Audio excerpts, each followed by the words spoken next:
Assalamualaikum warahmatullahi wabarakatuh.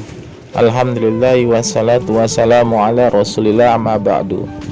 Alhamdulillah, konten Islam yang berbahagia, bagaimana kabarnya hari ini? Semoga sahabatku pada sehat semua dan Allah murahkan selalu rezekinya, amin ya rabbal alamin. Baik sahabatku, di video kali ini kita akan mendengarkan Ustadz Khalid Basalamah membicarakan tentang bagaimana kelak dihisab di hadapan Allah tidak ada penolong satupun, hanya diri kita, dan di hadapan Allah kita akan mempertanggungjawabkan semuanya. Baik, lebih lanjutnya kita simak saja ceramah dari Ustadz Khalid Basalamah.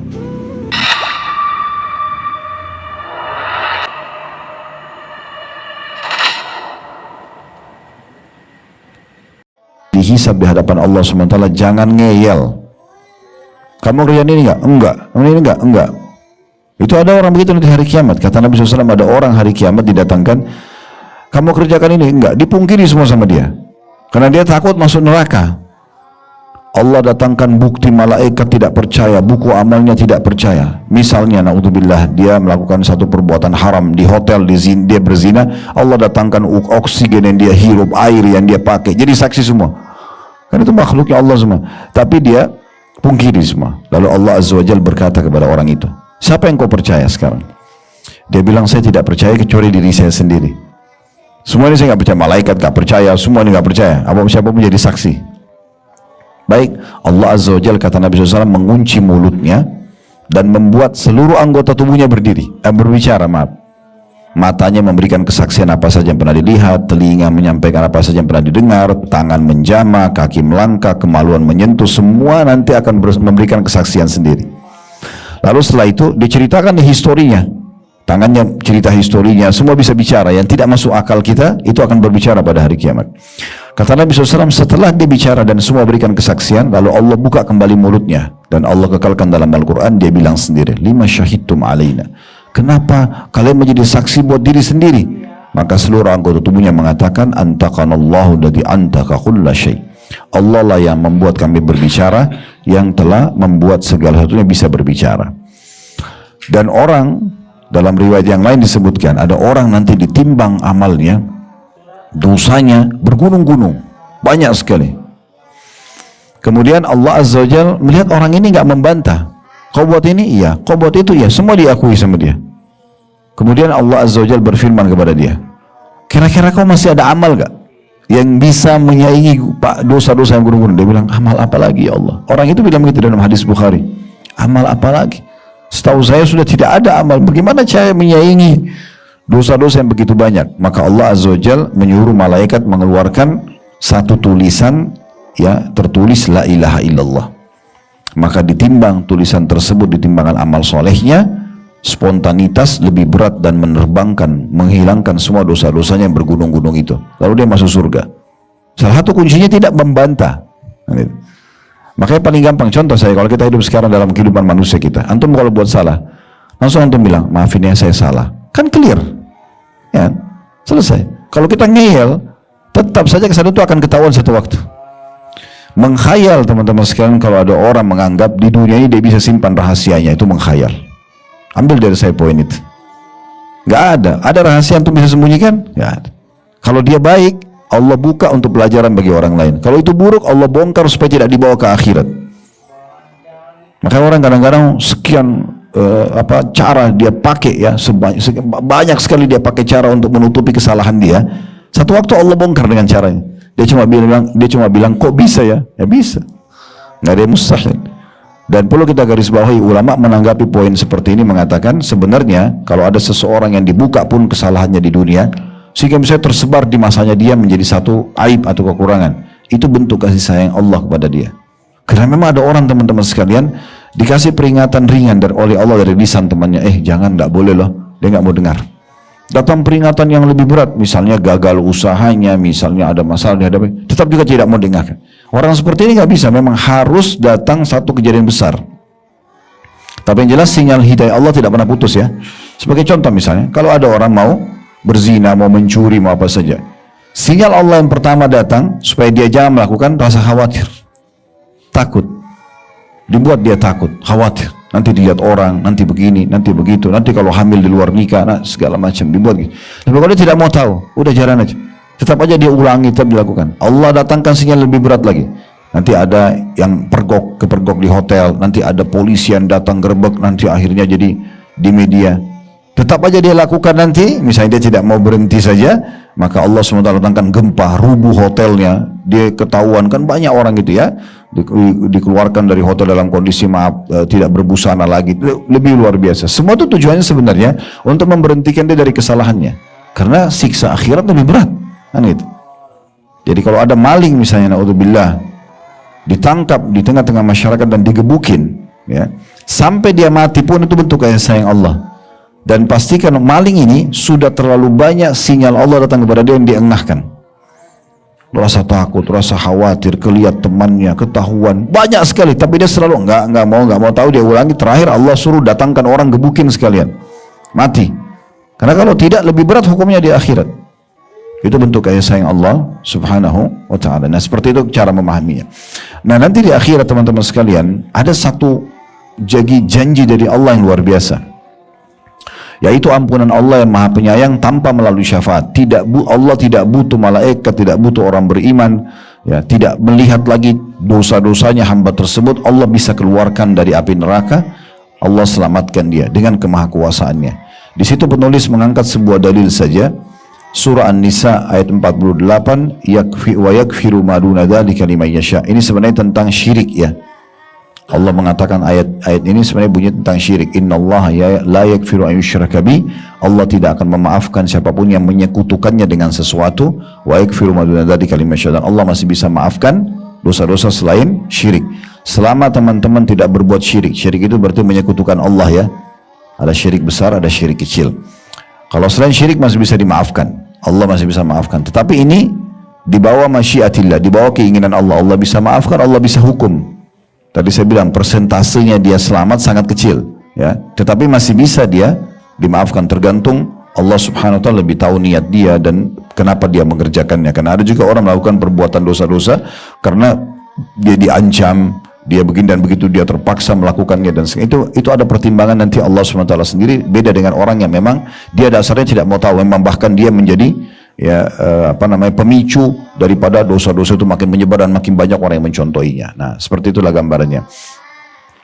Baik, contoh-contoh syirik supaya tidak luput dulu, ini poin penting teman-teman sekalian, cukup banyak ya. Contoh misalnya dalam sholat, jangan sampai antum melanggar konsekuensi yang kita ucapkan dalam surah Al-Fatihah. Kita akan mengatakan iyyaka na'budu wa iyyaka nasta'in. Hanya kepadamu kami menyembah ya Allah, hanya kepadamu kami minta tolong. Jangan nanti habis sholat pergi lagi ke kuburan sebelah masjid minta-minta, ya, minta kepada kuburan orang soleh yang kita anggap soleh. Ini lucu ini, karena dia baru bilang hanya kepadamu ya Allah, hanya kepadamu, tapi sekarang minta kepada mayit. Makanya Imam Nawawi rahimahullah mengatakan, aku sangat heran dengan orang yang masih minta-minta dengan kuburan, walaupun itu kuburan orang saleh. Karena yang di dalam kuburan adalah manusia seperti dia yang sudah jadi tulang belulang, tak bisa memberikan manfaat apa-apa. Nabi Muhammad SAW saja sampai menjelang hari kiamat akan selalu diucapkan salawat untuk beliau, ya, oleh umatnya. Apa itu salawat? Minta tambahan rahmat. Bukankah Nabi SAW sudah selamat? Tapi kita tetap mendoakan, apalagi orang biasa, kan itu. Kita tetap harus mendoakan orang yang sudah meninggal, dia tidak bisa memberikan manfaat kepada kita. Hati-hati dengan menggantungkan nasib pada benda-benda, ya, pakai jimat, ya, tidak dibutuhkan semua itu. Orang kalau pergi dukun, di Indonesia kadang-kadang diganti namanya, dulunya dukun, ya, sekarang diganti orang pintar. Ini luar biasa, pergantiannya itu luar biasa, ya. Dukun ke orang pintar. Nah, padahal sebenarnya mereka ini orang bodoh, bukan orang pintar, karena mereka itu minta tolong sama jin.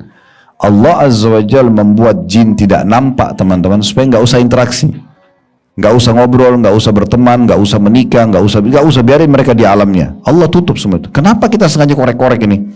Pergi ke gua, pergi ke gunung, panggil-panggil penjaga gua, penjaga laut, penjaga segala macam, ya.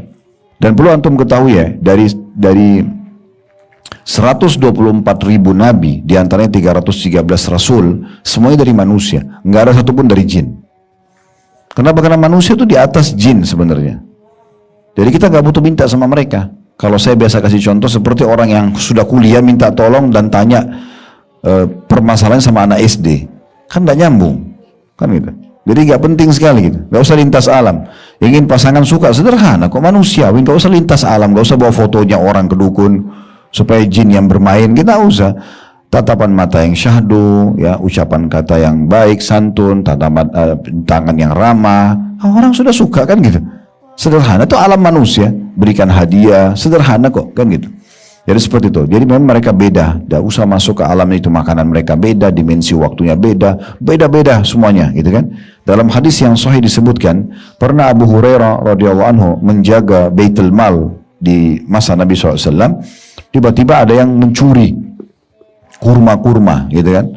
Maka Abu Hurairah menangkapnya, lalu mengatakan kepada dia, siapa kamu ini? Dia mengatakan, saya golongan jin, gitu. Kemudian Abu Hurairah mengatakan, coba perlihatkan tanganmu. Diperlihatkan tangannya mirip anjing, dikatakan. Ya. Lalu kata Abu Hurairah, apakah semua golongan jin seperti kamu? Dia bilang, saya golongan jin yang paling perkasa, atau bisa yang paling sempurna. Nah seperti memang beda sama kita, gitu kan? Jadi nggak perlu masuk ke alam mereka. Ini terlalu banyak orang melakukan kesyirikan. Hanya supaya dia tambah cantik atau tambah gagah, pasang susuk misalnya, atau dia contoh misalnya minta tolong supaya usahanya laris. Sederhana kok, alam manusia, antum modalnya halal, sistemnya halal, produknya halal. Hubungkan antara ekonomi ini dengan sosial, selalu sedekah, berkah kok itu, jalan usaha itu. Jadi nggak perlu datangkan patung kucing yang tangannya goyang-goyang, gitu kan? Nah, ini contoh saja. Itu kalau antum tanya kenapa itu manggil konsumen, kan? Ya. Atau ada tulisan-tulisan Cina, ada segala macam. Untuk apa? Itu kesyirikan semua, menggantungkan nasib pada benda-benda atau kertas, gitu kan. Ada juga pernah seorang ibu habis pengajian di Kemang waktu itu, dia keluar terus ketemu saya, Ustaz, terus saya bahas masalah kesyirikan. Dia keluarkan satu map kecil warna biru, saya masih ingat. Di dalamnya itu ada fotokopian kertas. Terus dia lihatin, Ustaz, ini syirik gak? Begitu saya buka, saya lihat, saya sudah tahu. Karena dia fotokopian dan itu dibeli dari dukun-dukun itu, ya. Yang penting tulisannya bahasa Arab. Nah, dia pikir ini tulisan Arab, mungkin dikira Al-Quran atau doa. Orang huruf hijaiyah dibolak-balik, kotak-kotak, gambar burung segala macam, pedang. Jangan, nggak boleh ini. Untuk apa bu waktu itu? Bayar ke dukun. Ini supaya suami saya sayang sama saya. Apa hubungannya sayang suami sama kertas? Coba. Kan tidak ada hubungannya gitu. Contoh saja. Ini dia keluar dari alam dia, ini bahaya sekali. Itu juga saya pernah di Irian, subhanallah, habis ceramah tentang masalah ini, ada satu pengusaha muslim situ minta tolong, Ustaz tolong ke rumah saya. Dia kebetulan punya toko yang paling maju di sana. Kemudian dia bilang, Ustaz coba lihat, ada kertas ditempel sama orang tua saya di toko itu. Begitu saya masuk ke sana, ada kertas sudah butek sekali, sudah coklat tua, udah rusak sebagiannya. Tulisan bahasa Arab. Yang agak unik, saya bukan menyombongkan diri sama sekali tidak, bukan tujuan, tapi memang saya belajar bahasa Arab dari masih SD, SMP, SMA, S1, saya belajar terus gitu kan. Tapi ada tulisan bahasa Arab saya nggak ngerti. Saya coba baca, apa ini gitu. Tulisannya bahasa Arab itu. Setelah saya perhatikan benar-benar gitu ya, itu ternyata bahasa Indonesia yang ditulis tapi dengan tulisan Arab gitu. Setelah saya perhatikan, baru saya coba rangkaikan satu kata, satu huruf baru, ternyata tulisannya itu gini artinya kurang lebih ya. Ini adalah nama 7 orang Ashabul Kahfi. Dan ini nama anjingnya. Siapa yang menempel di rumahnya akan jauh dari mara bahaya, dan yang tempel di usahanya akan sukses. Subhanallah, kertas kecil. Apa hubungannya ini dengan kebahagiaan rumah tangga sama sukses usaha? Lalu apa Ustaz? Tarik, musnahkan aja. Kasus yang sama juga di Puncak itu hari, saya pulang waktu itu dari sana, kemudian mampir di satu restoran restoran Timur Tengah juga. Ya, saya dikenalkan oleh seorang teman, dia bilang, ini sahabat saya buka restoran. Saya mampir ke situ di pinggir jalan, kemudian sholat di situ, ada musola kecil. Tapi di tempat musolanya itu ada satu bingkai ditutup pakai kain hitam. Ya. Saya penasaran, kalau saya sih sudah tahu feeling ini pasti ada sesuatu yang ganjil. Kenapa bingkai ditutup dengan kain hitam? Terus saya tanya pemiliknya, ini apa? Dia bilang ini saya dikasih sama satu orang pintar di sini supaya usaha saya maju. Bapak mau nggak kalau buka ini? Kita lihat sama-sama. Boleh Ustaz, buka. Terus saya baca persis gitu ya, bahasa Indonesia yang diarabkan. Karena dia pikir kita mayoritas Muslim dan kita memuliakan tulisan Arab, tulisan Al-Quran. Oh ini berarti gampang nih gitu ya. Dengan itu mereka jual belikan kertas-kertas dan kain itu udah harganya mahal, puluhan juta, ratusan juta, omong kosong semua. Ya. Akhirnya saya bacakan, saya bilang, Bapak tahu ini artinya apa? Enggak Ustaz. Terus kenapa ditempel yang tidak tahu artinya? Untuk apa gitu? Lalu apa salah? Ini enggak akan mendatangkan sukses usahanya Pak. Enggak ada hubungannya. Bapak modalnya halal, sistemnya halal, produknya halal, jaga kualitasnya, ikutkan dengan sedekah, berkah kok itu. Ini. Kalau apa yang dibuat Ustaz? Musnahkan saja. Wah saya takut dia bilang. Sini saya musnahkan. Bapak di mana ada? Rupanya dia buat sate di belakang ada arangnya. Sini saya kasih, saya bismillah saya bakar nih nggak ada apa-apa Pak. Karena rupanya titip pesannya si orang pintarnya dia, ya. Itu pesannya jangan dibakar, jangan dirusak, gitu. Nanti bisa kualat lah apalah segala macam. Supaya tetap aja jinnya ada di situ. Itu kan buhul-buhul semuanya. Itu contoh-contohnya. Alhamdulillah, semoga ceramah dari Ustadz Khalid Basalamah menambah keimanan kita agar selalu meningkatkan ketakwaan kita kepada Allah Subhanahu wa taala dan menjalankan segala perintahnya dan menjauhi segala larangannya, dan kita berpegang teguh kepada sunnah-sunnah Nabi Muhammad SAW. Jazakallah khairan kepada Ustadz, semoga Ustadz selalu sehat dan berkah ilmunya, amin ya rabbal alamin. Dan kepada sahabat konten Islam yang berbahagia, semoga bertambah ilmu kita semua. Baik, sampai jumpa lagi di video berikutnya. Subhanakallahumma wa bihamdika asyhadu an la ilaha illa anta astaghfiruka wa atubu ilaik. Akhir mudakwa, assalamualaikum warahmatullahi wabarakatuh.